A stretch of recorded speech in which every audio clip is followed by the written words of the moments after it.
My name's Rosie and I teach at the University of Utrecht in the Netherlands. I teach CLIL, in-service training, to lots of teachers of different subjects. Physics teachers, PE teachers, maths teachers. My name is Liz Dale. I work at the Amsterdam University of Applied Sciences. My core business, the main part of my job, is training language teachers, so English teachers for Dutch secondary schools, but I also developed a module for training content and language integrated learning. What's next for CLIL, I think, is going to be different in different contexts. If you look at Europe, then CLIL is differently established across different countries. In the places where it's well established, like in the Netherlands, for example, I think what's next, the challenge is maintaining the initial enthusiasm that people had from starting off CLIL. So maintaining that and keeping the bar high. Then for the other countries where CLIL is less well developed, they're just starting, for them it's a question of looking to other places where CLIL has been successfully implemented, learning the lessons from what's been done there, and making sure that they can transfer the successful elements to their context. Yes, and I think CLIL is also going to be, there's really a need for trainers to train the trainers, and there's also a need for ministries of education to invest in CLIL. I think another way that CLIL is going to develop is that subject and English teachers are going to collaborate more, and I think there'll probably be some online courses on CLIL. Now, co-authoring is an art. This project came out of another book that we worked on together, and for me it's the word complement, and it's the word complement with an I.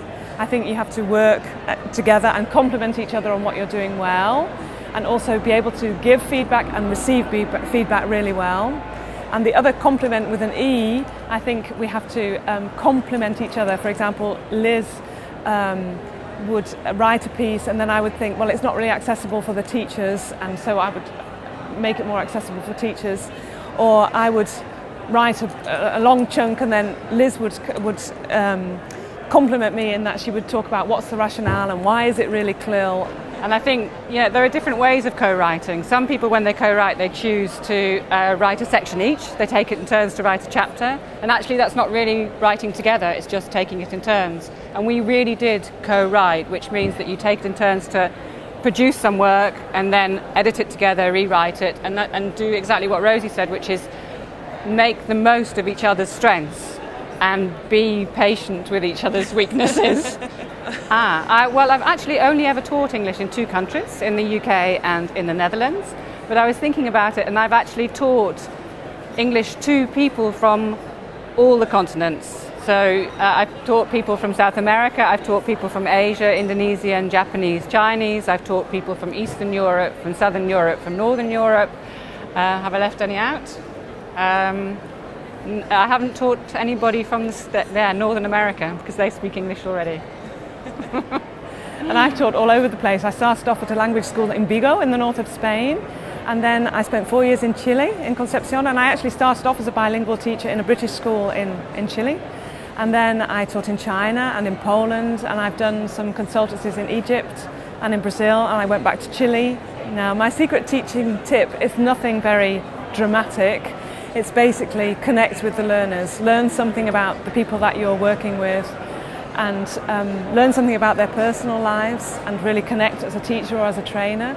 And the second thing is apply multiple intelligence theory, get people moving, use visuals, use interpersonal activities, reflecting, use group work, etc. And for me, it's not really about teaching English, it's about teaching the learners. It's finding out who it is that you're teaching, finding out why they're learning, what it is that they want to learn, and making sure that you help them to develop the skills that they want to develop.